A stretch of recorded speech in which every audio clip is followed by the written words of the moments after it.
Assalamualaikum warahmatullahi wabarakatuh. Hello everyone. First of all, let me introduce myself. My name is Dina Mania and I'm from English Education Department, Universitas Negeri Semarang. So, as you can see from the title, I want to talk about the role motivation in second language acquisition.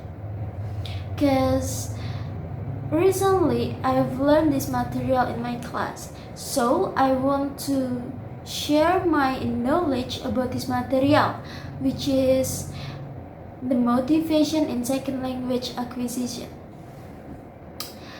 So, what I've learned from motivation in second language acquisition is that motivation has been defined as the choice of people to make what experiences or goals they will approach or avoid, and the level of effort they will put into it.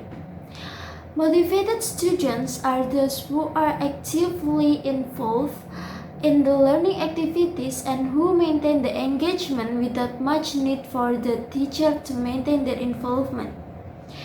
There are 4 key elements of motivation that are direction, persistence, ongoing motivation, and level of activity. There are 4 important factors that determine motivation. The first is interest involved in whether the activity relates to what people are curious about. The second is relevance, concern whether the activity relates to what people feel. And the third is affecting motivation is expectancy. And the last is the outcome is positive or negative. There are 2 types of motivation, that is extrinsic and intrinsic motivation.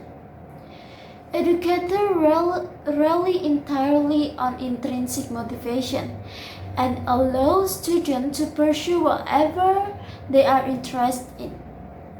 Important areas such as grammar and punctuation. But extrinsic reward tend to lead to decreased motivation. Therefore, we need a balance of both types of motivation. In the second language literature, the best known motivation approach is the difference between integrative and instrumental motivation. Integrative motivation is identified with a positive attitude toward the target language group and the potential to integrate into that group, or at least an interest in meeting and interacting with members of the target language group. Instrumental motivation refers to more functional reasons for learning a language to get a better job or a promotion, or to pass a required examination.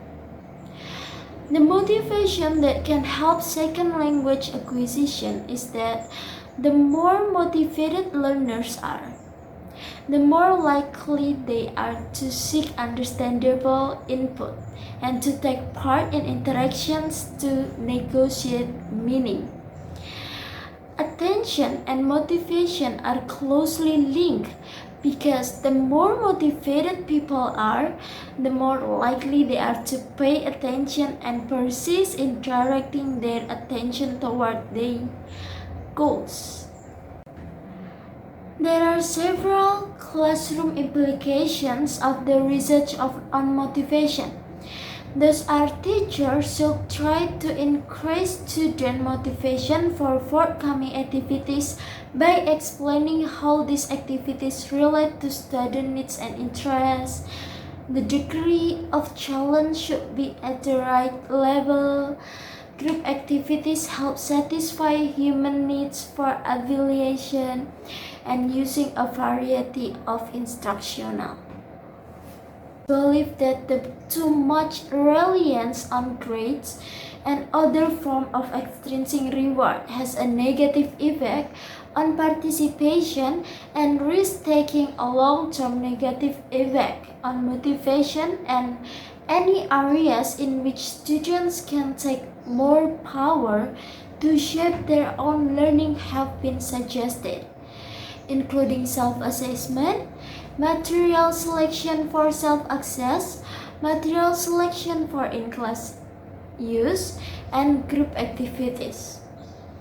And then, teacher might try to stimulate intrinsic motivation of student and finding out ahead of time about student interest and needs, so that material can be chosen that match this interest and needs.